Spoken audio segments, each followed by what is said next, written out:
Assalamualaikum warahmatullahi wabarakatuh. Selamat sore para pemirsa RPP TV KPU Kota Padang. Puji syukur kita panjatkan kehadiran Allah Subhanahu wa taala yang telah memberikan kita kelapangan waktu, kesehatan, rahmat dan hidayahnya sehingga kita dapat hadir di ruangan yang berbahagia ini. Dan tidak lupa kita kirimkan doa serta salawat kita kepada junjungan kita Nabi besar Muhammad Sallallahu Alaihi Wasallam. Para pemirsa RPP TV KPU Padang yang berbahagia, pada kali ini kami akan menampilkan sebuah diskusi ringan yang bertema mengenai sistem kekerabatan matrilineal sebagai modal kepemimpinan politik bagi perempuan di Sumatera Barat. Judul tersebut merupakan hal yang sangat lumrah kita dengar, tetapi masih awam untuk kita bicarakan di ranah publik. Dan saat ini kami akan menghadirkan dua narasumber yang kompeten di bidangnya untuk memaparkan, membahas dan mendiskusikan tentang hal ini. Baiklah para pemirsa, saya akan memperkenalkan para narasumber kita. Yang pertama adalah Uni Wirdaningsih. Apa kabar Uni? Alhamdulillah sehat. Alhamdulillah sehat. Uni kita ini merupakan dosen Universitas Negeri Padang. Beliau adalah dosen senior dan juga sebagai penulis aktif yang kita sudah sangat kenal. Beberapa hasil karyanya yang sudah mendapatkan beberapa penghargaan. Baiklah, berikutnya akan kami kenalkan narasumber kita, yaitu Ibu Atika Triana. Beliau adalah Komisioner KPU Kota Padang, Divisi Sosialisasi Pendidikan Pemilih, Partisipasi Masyarakat, dan SDM. Apa kabar Ibu Atika? Selamat sore. Baiklah para hadirin sekalian dan pemirsa yang saya hormati.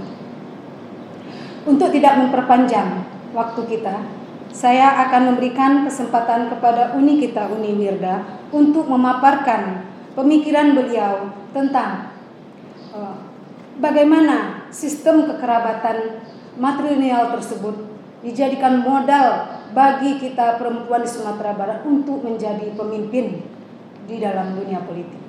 Kepada Uni Wirda, kita persilakan. Ya, terima kasih Rini, terima kasih juga Ibu Tika, dan terima kasih juga buat KPU. Yang hari ini kita bersyukur karena kita bisa berkumpul dalam acara bincang-bincang kita tentang modal sosial politik perempuan Minangkabau melalui sistem kekerabatan matrilineal.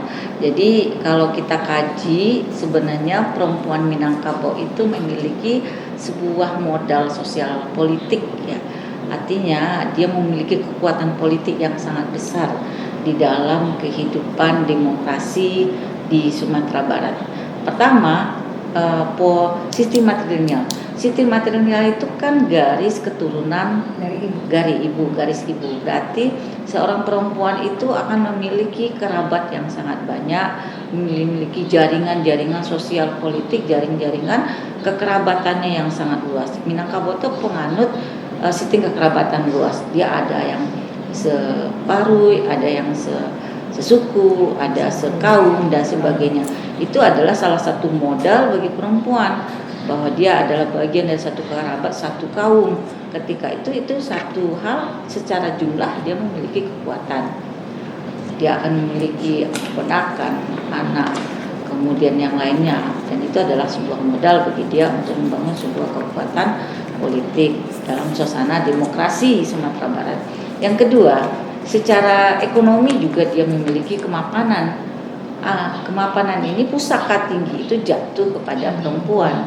Pusaka tinggi, betapa ada sawah, ada ladang, ada rumah gadang, ada padang pekuburan, ada empang dan sebagainya. Itu kan secara pusaka tinggi jatuh kepada perempuan. Berarti perempuan Minangkabau itu boleh dikatakan tidak miskin.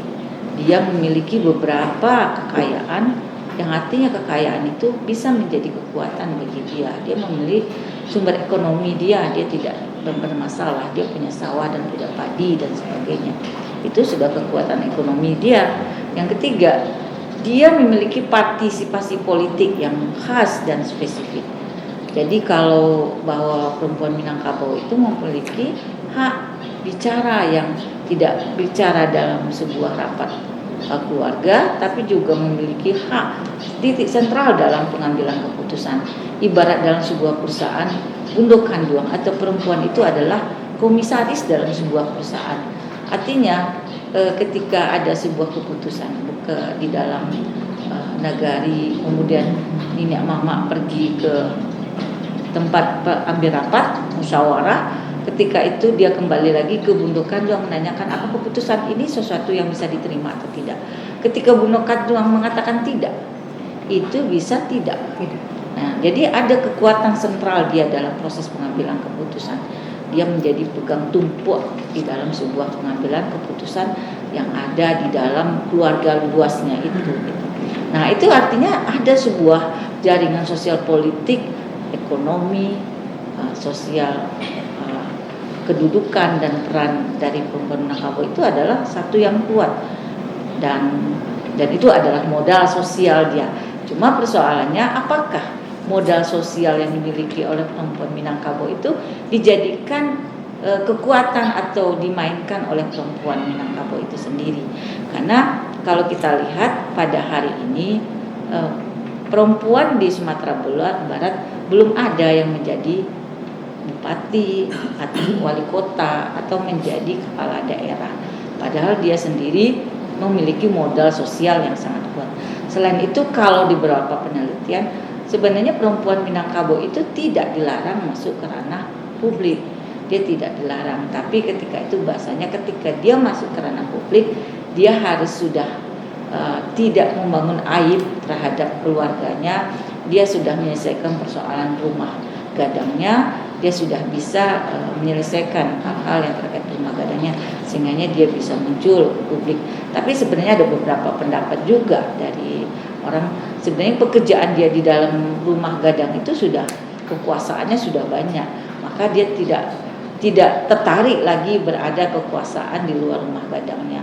Jadi dia tidak memiliki kekuatan yang minat yang tinggi masuk ke dunia publik itu sendiri, karena dia lebih bermainkan sebagai orang yang bermain di belakang layar atau komisaris dalam sebuah perusahaan. Nah, itu yang terjadi. Jadi maka mungkin kenapa kita mau bertanya gitu, kenapa tidak ada gitu perempuan Minangkabau itu yang muncul sebagai pimpinan publik yang ada di Sumatera Barat, selain persoalan yang mungkin yang memang kultur kita sudah membuat sebuah modal sosial, tapi ada juga ketika itu tidak muncul tidak lepas dari pengaruh politik Orde Baru juga. Orde Baru kan dulu memang membangun subordinat terhadap perempuan melalui stabilitas politiknya itu dibangun sebuah rekayasa politik, termasuk rekayasa politik terhadap organisasi perempuan, sehingga perempuan memang berada dalam posisi dia tidak masuk ke dalam ranah publik itu secara luas, tapi dia mengambil peran sebagai orang nomor 2 gitu. Nah, itu juga pengaruh terhadap kondisi perpolitikan perempuan itu tidak banyak muncul. Nah, itu yang menarik kita terhadap perempuan Minangkabau. Ditambah lagi kalau kenapa kok sekarang sudah reformasi katanya. Reformasi kenapa juga belum muncul? Kenapa belum begitu kuat? Begitu juga ketika menjadi anggota DPR kan tidak representatif, perempuan pun masih dalam jumlah yang sangat sedikit dibandingkan dengan jumlah laki-laki yang ada di DPR. Nah, satu hal juga pada zaman reformasi, pada awal-awal reformasi banyak muncul perempuan yang aktivis, yang berlatar belakang organisasi yang muncul menjadi anggota DPR. Tapi sudah itu mulai surut lagi. Mungkin ini tak lepas dari mungkin kondisi salah satu politikan kita hari ini, politik kekerabatan. Nah, politik kekerabatan ini adalah orang yang muncul itu lebih tidak lepas dari kekuatan politik dari patron politik yang ada sebelumnya. Mungkin yang lebih muncul pada hari ini adalah perempuan yang mungkin punya patron yang dengan kekuasaan, misalnya suaminya punya bupati, suaminya sebelumnya gubernur, atau suaminya sebelum itu wali kota. Politik KKN. Ya, itu namanya politik kekerabatan. Jadi karena ada hubungan perkawinan atau dalam istri, ada hubungan karena anak.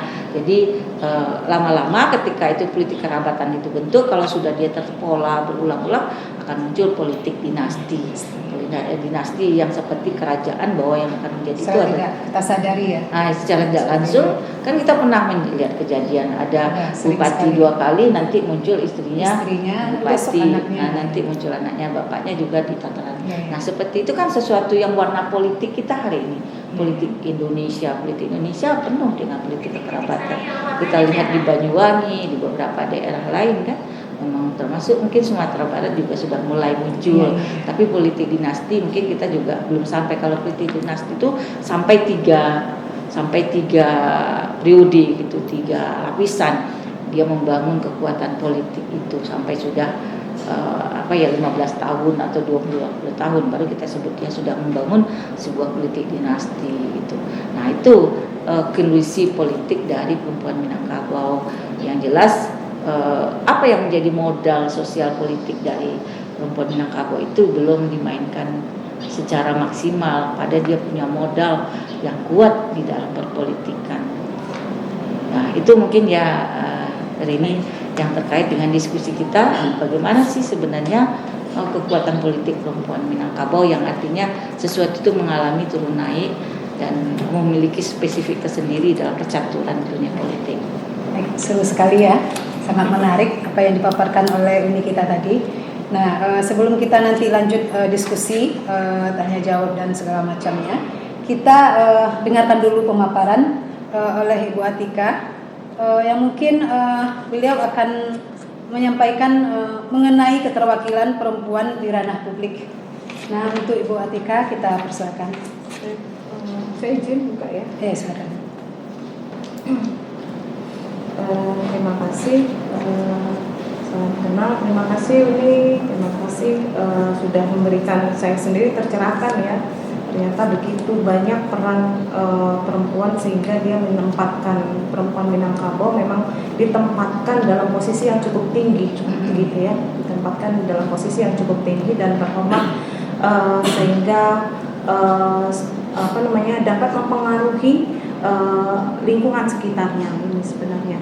Nah, ketika kita melihat kondisi yang dipaparkan oleh Uni tadi dengan ranah publik yang kita alami, ini ada mungkin perempuan, kenapa yang disampaikan adanya kemunduran seperti itu. Nah, kita bisa melihat di ranah publik itu ya dari tahun 2004 pasca reformasi, peran perempuan sebagai, kita perlu memahami peran perempuan itu sebagai pemilih, peran perempuan sebagai penyelenggara, dan peran perempuan itu sebagai keanggotaan partai politik atau kandidat legislatif atau kandidat kandidat kepala daerah. Nah, ini apa yang perlu dimahami sebenarnya dengan kedudukan perempuan sebagai gundukan ruang tadi. Nah, kita melihat adanya satu keberadaan perempuan, tetapi terhadap kedudukannya di ranah politik, di ranah publik ini sangat minim sekali gitu ya. Dimana ada dari tahun 2004 itu ada, kalau dari ini ada 50%, 49% itu jumlah anggota legislatif perempuan di 2004. 2009 meningkat lagi ada 50%, 2014 lebih meningkat lagi 51%. Dan di 2019 yang terakhir itu juga ada 51%. Tetapi keterpilihannya ini kan sangat minim gitu. Keterpilihannya itu pasca reformasi di 2004 itu ada cuma 11%. Di 2009 itu ada 18%, dan di 2009 dan di 2014 dan di 2019 itu juga tidak pernah memenuhi sampai 30%. Kita ketahui bahwa jaminan hukum perempuan itu untuk berada di posisi atau di ranah publik ini cukup banyak ya Uni ya. Apalagi perempuan sebagai apa tadi yang disampaikan Uni itu, bahwa perempuan itu memiliki peran yang sangat strategis sebenarnya. Nah, kita ketahui ini apa persoalannya gitu ya. Kalau dia menjadi seseorang yang bundung kandung yang sangat didengar, ini kan sebenarnya sangat bagus. Karena ini menjadi dorongan bagaimana perempuan mendukung sesama perempuan seperti itu. Dan dukungan perempuan ini adalah gerakan C4C yang kita harapkan untuk membangun satu kekuatan di mana perempuan itu dapat hadir di ranah-ranah publik, menempati posisi strategis. Nah, posisi strategis ini kan tidak serta-merta ini dapat ditempati oleh siapa saja gitu ya. Tetapi kita perlu juga memperhatikan dilematisnya di tingkat masyarakat. Kenapa perempuan itu termarginalisasi tadi yang disampaikan oleh Uni? Kenapa adanya perempuan itu yang di posisi kedua atau subordinasi tadi? Nah, ini kan satu bentuk yang tidak kita harapkan ini hadir ya. Ini kan satu bentuk ketidakadilan, diskriminasi gitu ya. Peran-peran perempuan yang dianggap tidak termarginal dari sistem yang akses dia terhadap sosial budaya dan politik itu sangat terbatas, sehingga melahirkan satu perspektif, satu asumsi bahwa perempuan tidak mampu untuk menduduki itu. Di nomor dua kan subordinasi tadi, perempuan itu berada di kelas kedua ya, dia bukan di kelas utamanya seperti itu, bahwa ini cocoknya untuk laki-laki, kan sering ya kita dengar begitu. Lalu juga ada bentuk diskriminasi yang mengatakan ketidakpercayaan atau kekerasan kepada perempuan. Contohnya apa? Misalnya dalam proses pencalonan, udahlah perempuan itu sebagai syarat saja untuk mencalonkan seperti itu, syarat mencapai 30%. Iya, mencapai undang-undang 30% keterwakilan perempuan. Ini kan satu bentuk yang subordinasi tadi ya, bahwa kita itu diletakkan kepada proses-proses yang padahal itu aturan sudah diberikan pada perempuan ya persen. Nah, ini kan satu jaminan hukum sebenarnya, sudah diberi malah gitu. Iya, satu jaminan hukum di mana ini sebenarnya satu kekuatan perempuan untuk maju sudah diberi tempat gitu ya. Iya, menempati saja gitu. Iya, itu dia satu jaminan hukum yang sebenarnya satu kekuatan perempuan untuk menduduki ranah-ranah politik, ranah-ranah publik seperti itu. Itu mungkin sementara.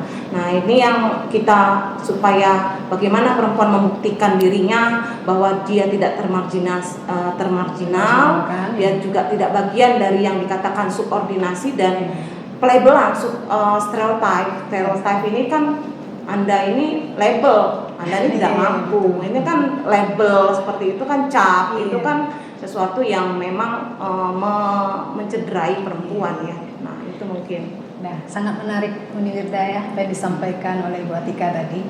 Kita lihat apa yang telah dipaparkan Uni Wirda tadi. Sebenarnya secara konsep itu sudah sangat bagus. Sistem kekerabatan kita yang matrilineal tadi itu memang memposisikan perempuan itu sangat tinggi di suku gitu ya, atau di lingkungannya. Nah, tapi memang Uni Wirda sepanjang pengamatan saya memang tidak banyak yang menerapkan sistem kekerabatan seperti ini. Mungkin untuk di Indonesia sendiri mungkin kita satu-satunya gitu yang menganut sistem ini gitu kan. Dan yang luar biasanya lagi nih Wirda, Minangkabau ini menganut sistem matrilineal, tetapi juga mempunyai filsafah adat bersandi syarat bersandi kitabullah. Atau kita adalah termasuk kaum yang cukup religius dan dekat dengan agama. Nah, bertolak belakang dengan prinsipnya gitu ya. Mungkin kalau dalam sisi Islami itu mungkin lebih condong ke patrilineal. Nah, sedang kita menjalankan yang matrilineal. Nah, itu cukup luar biasa pemaduannya. Nah, ketika kita lihat ketika perempuan itu menjadi limpapeh atau tonggak tiang tengah istilahnya dalam rumah gadang, berarti keputusan puncak itu memang kita yang akan memutuskannya. atau kita tidak setuju, maka tidak akan terjadi gitu kan. Nah, kalau kita lihat seperti itu, kita sudah dibina dari kecil bahwasanya perempuan itu tinggi gitu kan, bahwa perempuan itu penting dan pasti akan menimbulkan kepercayaan diri terhadap kita. Gitu. Tetapi pada faktanya yang tidak, bagaimana kepemimpinan politik itu sulit dicapai oleh perempuan Minang. Saya tidak menafikan dan tidak juga mengecilkan gitu. Sedangkan di luar Pulau Sumatera saja atau di luar Minang saja itu sudah banyak kok bupati yang perempuan gitu kan. Sudah banyak orang memilih dan meyakini gitu perempuan ini bisa memimpin gitu. Seperti Bupati Tegal ya, apalagi ya Lampung Tengah gitu ya Bu ya. Ada beberapa gitu loh. Ada kalau nggak saya ada 14 orang gitu loh perempuan yang 7 entah. Ya sekitar itulah Ibu yang mampu gitu ya, untuk menduduki kepemimpinan ranah publik itu ya, kepemimpinan politik. Tetapi di Minang saya sebenarnya kemarin itu sangat antusias sekali ada calon bupati dari Tanah Datar ya nih Wirda. Beliau memang suaminya sebelumnya juga mantan bupati gitu. Sudah berani mencalonkan diri dengan posisi dia bupatinya bukan wakil. Itu sudah excited sekali gitu. Tetapi tetap masyarakat belum bisa menerima gitu. Apa yang salah dengan ini? Nah, itu mungkin jadi pertanyaan saya. Satu hal, Minangkabau itu memang matrilineal tapi patriarkat ini. Jadi sebenarnya kekuasaan dari Tigo Tentu Sejarah kan nenek mama sedih pandai lama masih itu. Artinya tapi dia tidak menghormati perempuan dalam artian ibu, bunda kandung. Berarti dalam artian ini perempuan yang dituakan itu sangat dihormati.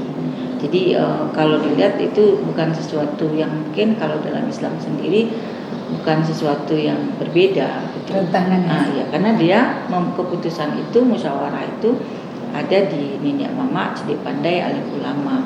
Tapi menghormati siapa perempuan yang dituakan dalam hal ini ibu gitu. Jadi seperti itu.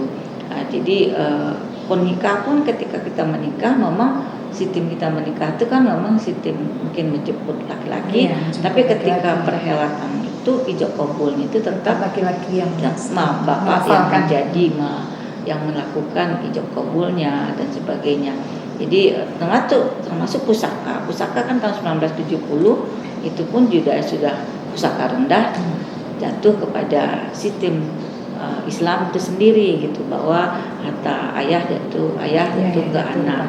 Cuma pusaka tinggi ini kan sesuatu yang sudah lama, suatu ibaratnya wasiat itu.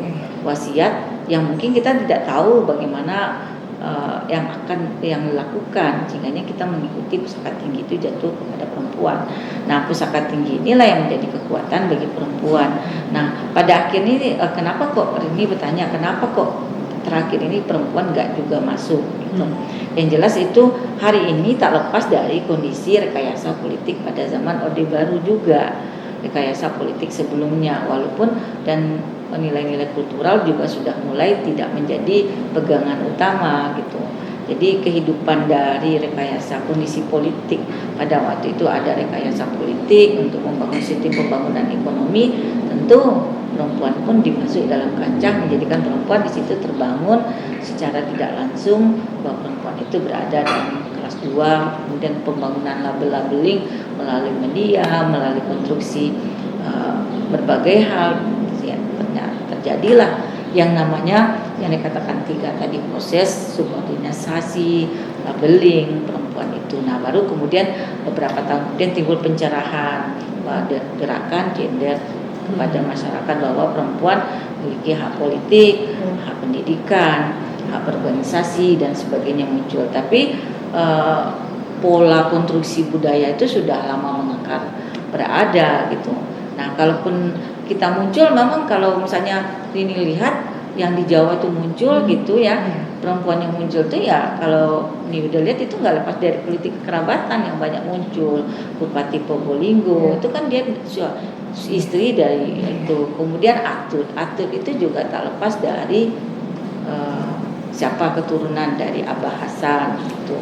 Jadi memang dia memulai keluar dari pintu itu tak lepas dari kekuatan dari politik itu, politik dari kekerabatan itu. Jadi memang sangat kuat kultur itu, konstruksi terhadap perempuan itu menjadi orang yang menjadi leader itu menjadi sesuatu yang punya perjuangan untuk terpilihan. Dan hal juga yang menarik kalau dikaitkan dengan perempuan Minangkabau itu salah satu bahwa dari beberapa survei yang dilihat bahwa tidak semua Bundo Kandung atau perempuan Minangkabau itu tertarik dengan politik. Ya. Dia tidak tertarik gitu, tidak tertariknya mungkin ada sebuah image kepada perempuan image terhadap partai politik itu sendiri mungkin bisa juga ya nih. Ya, image bahwa politik itu kotor itu gitu. Politik itu tidak penuh dengan intrik-intrik dan Kalau, akhirnya membuat jatuh harga diri dia sebagai perempuan. Dia lebih berpikir harga diri harga diri tujuan yang ingin dicapainya. Maka pilihan-pilihan ketika kita lihat perempuan Minangkabau itu banyak pilihannya itu ke pendidikan. Tidak ke politik. Ketika kita polling itu pilihan-pilihan perempuan Minangkabau itu lebih kepada pendidikan dan usaha ekonomi. Kita akan melihat perempuan Minangkabau, lihat usaha ekonomi kreatifnya sangat banyak. Hidup di Sumatera Barat, ada usaha tenun songket, ada makanan, ada aksesoris, itu sangat dikuasai oleh perempuan-perempuan. Apalagi makanan itu dikuasai oleh perempuan Minangkabau. Tapi ke politik dia enggak itu dalam beberapa rendah nilai ketertarikannya karena dianggap karena perempuan Minangkabau itu dianggap dia punya harga diri, punya satu penjagaan aib sebagai orang yang lipapih rumah gadang. Ketika dia politik, dia membayangkan aibnya itu akan terkuak dengan tidak baik gitu. Maka pilihannya dia paling aman cara diri dan citranya itu dia memilih pendidikan dan usaha ekonomi gitu. Jadi karena memang sekarang kita karena memang sikap-sikap dari perilaku politik kan memang aneh-aneh juga. Ada hari ini pelaku politik kan kadang-kadang di dalam sidang DPR pun kita lihat mereka berantem. Kalau sudah pemilihan suka dan tidak suka, dukung dan tidak dukung gitu. Walaupun kita bilang suasana demokrasi sudah kita jalankan, tapi ketika itu perasaan antara pendukung dan tidak pendukung bisa saja terjadi berantem kita satu lainnya. Meminimalisirkan konflik perempuan. Sebenarnya kalau Minang itu sebenarnya musyawarah mufakat gitu. Jadi sesuatu itu dimunculkan untuk rasa perbedaan itu memang ada, tapi kita berujung dengan berhati-hati menuju kesepakatan gitu. Tapi kalau sudah masuk ke ranah voting itu perasaan kita sudah ada beda. Nah, karena ada beberapa pemikiran seperti itu politik bahwa sesuatu yang tidak menarik akhirnya memang tidak muncul. Yang muncul pun ketika ada dia bagian dari kerabat laki-laki dan dia muncul itu juga karena ingin mengangkat harkat keluarga. Nah, mengangkat harkat keluarga bahwa ini karena suaminya sudah itu dia mengangkatkan keluarganya karena dia sudah bagian dari itu. Maka kita sadar aja sekarang yang muncul adalah perempuan yang merupakan istri dari pejabat-pejabat sebelumnya. Mana yang kita muncul? Kalaupun ada yang muncul dari dari memang itu kayak Endriana, Endarmi gitu kan kita lihat kan mati di jalan aja gitu nggak muncul dia. Tapi yang lebih muncul yang itu. Jadi sesuatu itu memang banyak penyebab dan faktornya. Enggak satu faktor. Perempuan Minang itu mungkin lebih memilih mana yang lebih baik dan lebih nyaman untuk dirinya itu harga diri. Jadi dia sebagai karena ketika kita mulai masuk ke ruang yang penuh konflik, tentu kita akan menghadapi berbagai hal gitu kan, yang termasuk mungkin juga akan melecehkan, merendahkan harkat dan martabat perempuan itu sendiri. Satu hal lagi ini dalam hakikat karakter perempuan Minangkabau dalam hal Bundo Kandung, dia tidak orang berada dalam, kalau ada yang bertikai dia tidak berada dalam satu pihak, tapi dia adalah pendamai di antara mama-mama, di antara orang-orang yang bertikai itu. Karena memang sejak dulu kita tidak ada menuntut emansipasi mungkin yang ada, karena kita sudah diberi posisi dulu. Jadi tidak ada ingin perempuan harus seperti ini, harus melebihi laki-laki, tidak ada keinginan seperti itu. Karena kita memang tidak pernah diposisikan perempuan itu terkucilkan di kaum kita gitu ya. Memang mereka diangkat dan diistimewakan. Jadi memang tidak menggebu-gebu ambisi untuk lebih tinggi, level yang lebih tinggi daripada kaum laki-laki. Iya. Kalaupun dia muncul karena sebuah kebutuhan bahwa dia harus mengambil kebijakan bijak. Mungkin akan muncul mungkin suatu saat perempuan itu jadi pemimpin ketika ada persoalan keinginan dari masyarakat bawah tidak butuhnya sebuah gundukan doang yang bijaksana. Itu sudah mulai sih. Itu di tataran wali nagari. Sekarang kan kepemimpinan di wali nagari perempuan sudah muncul karena sudah kelihatan ada beberapa perdebatan butuh sesuatu orang yang bijaksana. Nah, muncullah di wali nagari kita beberapa perempuan yang menjadi wali nagari. Nah, ketika diteliti kenapa mereka bisa terpilih, karena mereka dianggap tidak akan menjadi sumber konflik. Mereka artinya pandai berorganisasi, pandai bergaul, dan dari kekerabatan itu sendiri dia terjaga secara gundukan doang yang bijaksana. Itu yang muncul. Nah, itu yang menarik sekarang ketika. Jadi di tataran wali nagari banyak perempuan-perempuan yang muncul sebagai wali nagari dan mereka mereka mampu tampil dengan sebagai gundukan doang dari sebuah kaum nagari yang ada di daerahnya gitu. Jadi mungkin Tika jangan sampai pesimis pula ya. Sebagai penyelenggara KPU nya. Tapi ini memang menarik juga nih Bu Atika. Bu Atika sendiri mungkin sebagai salah satu pimpinan publik di KPU ini gitu ya kan, dari 5 orang hanya 1 perempuan. Mungkin ada juga dilema-dilema yang dialami, apakah ada hal-hal diskriminatif yang dialami gitu, dan bagaimana persaingan-persaingan itu dihadapi sehingga bisa gitu muncul dari 5 orang itu. Bagaimana pendapat Bu Atika, pengalaman Bu Atika terhadap pemilihan itu? Ini pengalaman ya. Pengalaman bekerja di bidang yang kemungkinan orang menganggap rata-rata laki-laki lah yang dominan di situ. Berarti ada perempuan juga yang muncul dan itu juga Bu Atika alami. Terima kasih ya. Jadi saya pikir pemahaman bahwa hak kesetaraan dan keadilan itu memang ditempatkan untuk laki-laki dan perempuan. Jadi tidak ada dia ditempatkan pada salah satu pihak seperti itu. Nah, itu yang pertama. Yang kedua, bahwa kita menyadari sepenuhnya bahwa jaminan hukum adalah satu landasan bagaimana kita menempatkan diri kita untuk mengambil posisi di dalam jaminan hukum itu sendiri gitu. Karena ada jaminan hukum yang di dalam ada hak untuk dipilih dan memilih, ada hak untuk ada hak-hak kita yang memang sangat dijamin di dalam satu landasan hukum. Di dalam satu keanggotaan partai politik itu kita dijamin di dalam Undang-Undang Nomor 2 Partai Politik itu bahwa ada hak memperhatikan keterwakilan perempuan. Di Undang-Undang Pemilu pun demikian, ada hak kita untuk klausulnya memperhatikan keterwakilan perempuan. Nah, inilah bagaimana perempuan dapat menempatkan posisi-posisi strategis begini dengan membaca bahwa seluruh ketentuan dan aturan itu menjadi peluang bagaimana kita bisa masuk dan mengisi dari jaminan hukum yang diberikan tadi. Nah, melihat satu peluang ini tentunya kata-kata memperhatikan juga menjadi suatu kata yang harus kita isi. Bagaimana cara mengisinya? Namanya kompetisi tentu tidak mudah. Gitu ya, namanya berkompetisi tentu kita akan menghadapi mengeluarkan satu kapasitas dan mengisi dengan kompetensi yang kita punya. Nah, inilah yang kita lalui di dalam setiap seleksi yang kita lakukan. Dari beberapa seleksi yang saya saya alami, itu sebenarnya banyak perempuan dan mereka saya lihat juga sangat berkapasitas seperti itu ya, sangat berkapasitas dan berkompetensi.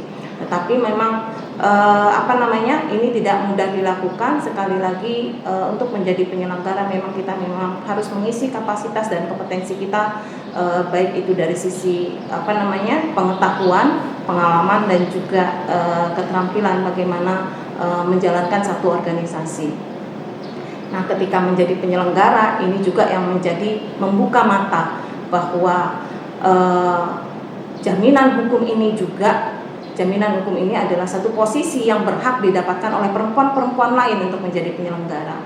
Saya melihatnya dari dua sisi, bahwa ketika melakukan rekrutmen, kebetulan saya di SDM ini, ketika melakukan rekrutmen badan ad hoc, itu juga kita harus memperhatikan perempuan yang mempunyai kapasitas dan kompetensi layak memang untuk diberikan kepercayaan menjadi penyelenggara badan ad hoc. Tentunya memperhatikan ini juga sebagaimana yang saya sampaikan tadi, juga tidak bisa serta-merta menjadi satu kewajiban yang memang perempuan itu harus masuk seperti itu, karena beberapa kecamatan kami seperti Koto Tangah itu memang tidak ada perempuan gitu.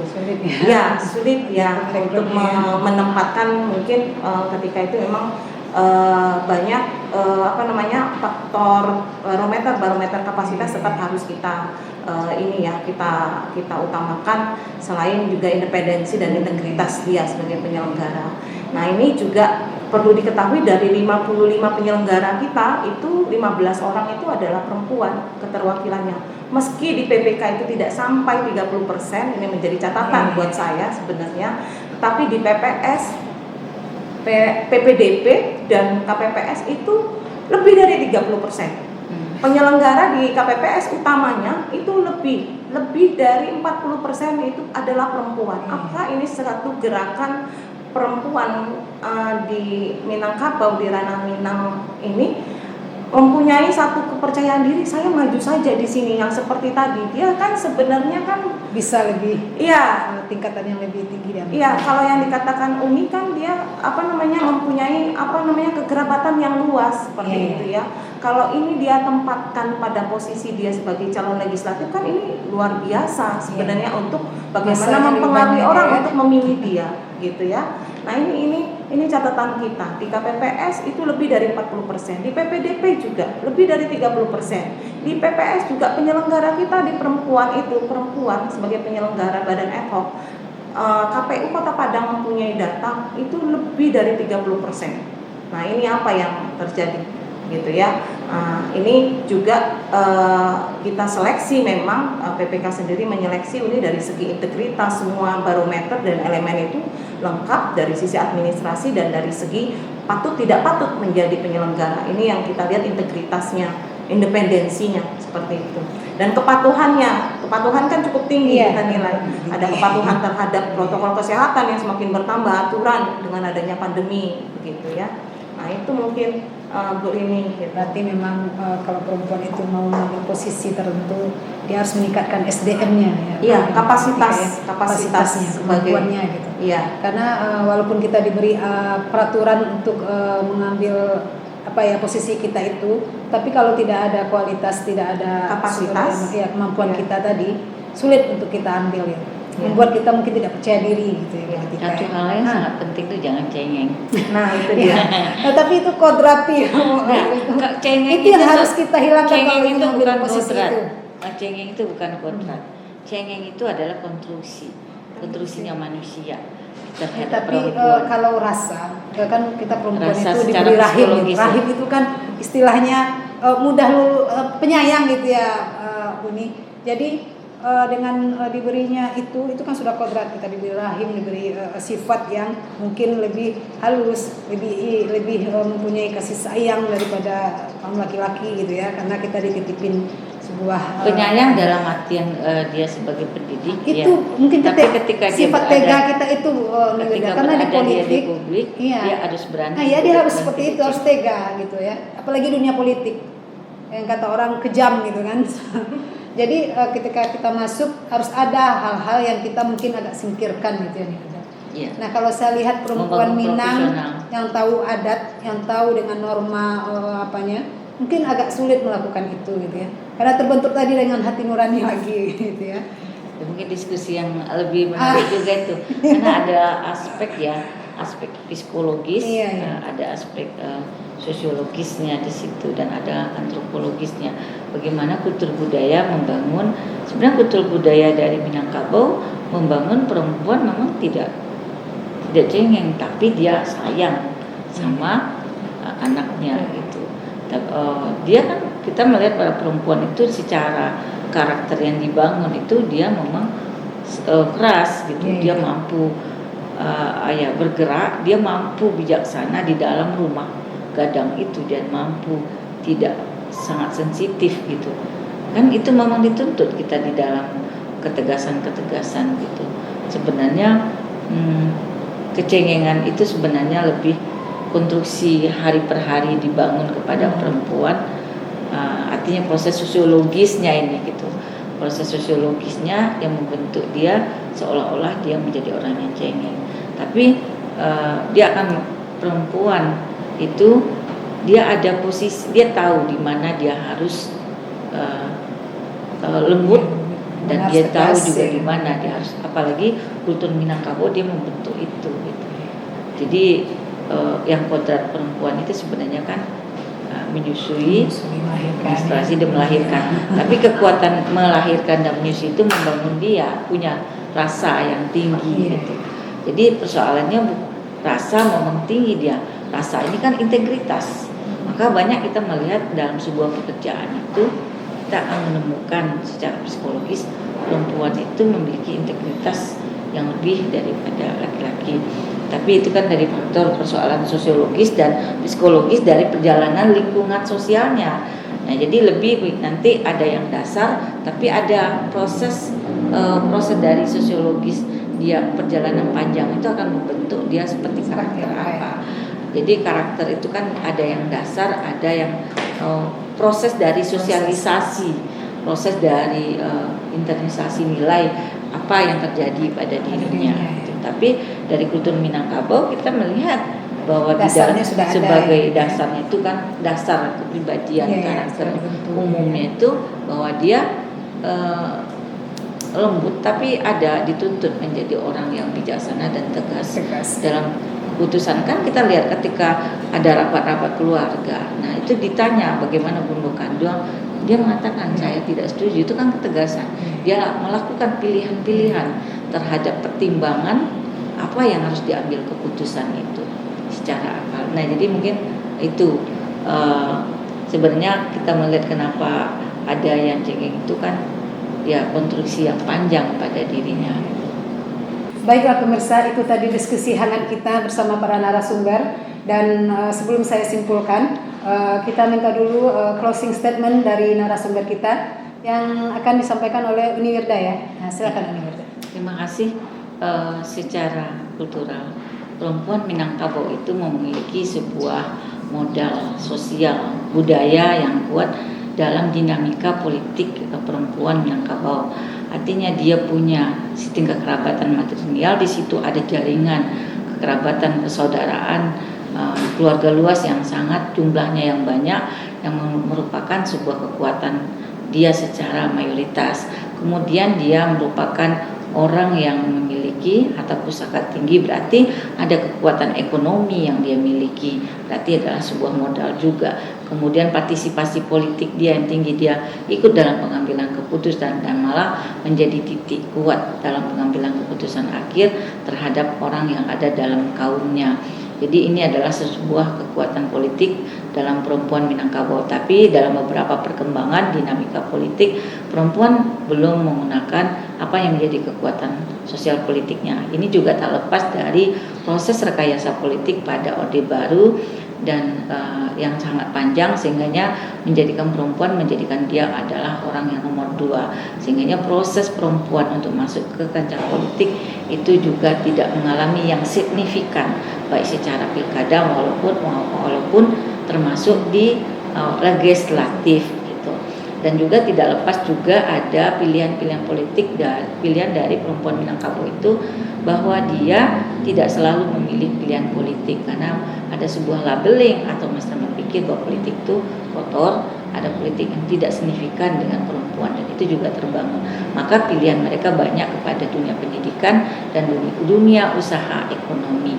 Nah, mungkin ini suatu hal yang perlu juga melakukan pendidikan politik ya bagi perempuan Minangkabau, sehingga pada masa akan datang partisipasi politiknya itu lebih meningkat, baik di legislatif maupun di eksekutif dan berbagai bidang lainnya. Artinya perlu sebuah kesempatan politik pada perempuan itu, dia mengambil haknya, mengambil kesempatan bagi dia Persoalannya sekarang dia berada dalam sebuah dinamika politik di dalam kultur kebudayaannya. Satu hal yang tertarik juga kita terakhir bahwa yang tumbuh sekarang kan politik kekerabatan. Nah, politik kekerabatan itu juga mempengaruhi aktivitas perempuan dalam dunia politik. Munculnya perempuan ke dunia politik lebih pada persoalan patron siapa yang dia jadikan dalam politik itu. Jadi diskusi kita ini mungkin satu yang belum selesai, mungkin kita akan diskusi lagi di tempat yang lain dengan berbagai perspektif juga. Baik, itu tadi closing statement dari Uni Wirda, dan berikutnya adalah closing statement dari Ibu Atika Triana. Silakan Ibu. Terima kasih. Jadi dengan adanya sosial kekerabatan yang cukup luas di ranah Minangkabau, saya pikir perempuan Minangkabau dapat menempatkan posisinya sebagai pemilih, sebagai anggota partai politik, sebagai anggota kandidat legislatif ataupun kandidat kepala daerah, dan sebagai penyelenggara pemilu sadar betul bahwa hak-hak perempuan itu dijamin di dalam jaminan hukum terhadap perlindungan hak-hak perempuan tadi. Nah, bagaimana perempuan selanjutnya menjadi pribadi yang kuat, baik itu dia menempatkan posisi-posisi tadi menjadi pribadi yang kuat, menjadi pribadi yang memang cukup mempunyai kapasitas untuk menempati posisi-posisi strategis tadi. Nah, bagaimana sistem kekerabatan tadi, sistem kekerabatan yang dialami Minangkabau tadi menempatkan suatu posisi yang cukup tinggi untuk perempuan, inilah yang digunakan sebagai kekuatan untuk mempengaruhi orang lain, untuk menempatkan dirinya, untuk memberikan pendapat dirinya, baik itu sebagai pemilih, untuk menempatkan dirinya di ranah publik, baik itu sebagai penyelenggara, baik itu sebagai keanggotaan partai dan calon legislatif atau kepala daerah. Ini menjadi satu dukungan dari kekerabatan tadi dan dari partisipasi politik yang tinggi tadi, sehingga perempuan Minangkabau dapat menempati, dapat kepercayaan dan bisa menduduki posisi-posisi yang strategis itu. Nah, ini satu kekuatan yang sebenarnya yang harus dimiliki untuk memperlebar jaringan-jaringan sebagai perempuan Minangkabau untuk menempati posisi itu. Demikian Bu Rini. Baik, terima kasih Bu Atika dan para pemirsa sekalian. Itu tadi pemaparan dan closing statement dari para narasumber kita. Jadi kesimpulan yang kita bisa ambil dari diskusi kita kali ini, bahwasanya untuk perempuan Minang, kita adalah perempuan yang istimewa. Jadi kita sudah diberi modal dan kita harus manfaatkan sebaik mungkin. Dan memang mungkin untuk pilihan kita, baik mungkin di politik atau di bidang lainnya, itu kembali lagi kepada kita sendiri sebagai perempuan. Nah, itu tadi diskusi kita kali ini. Mudah-mudahan dalam waktu akan kita sambung kembali dengan tema yang lebih bervariasi. Mungkin itu saja dari kami, RPP TV KPU Padang.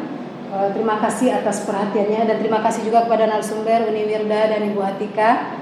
Baik para pemirsa, Assalamualaikum warahmatullahi wabarakatuh.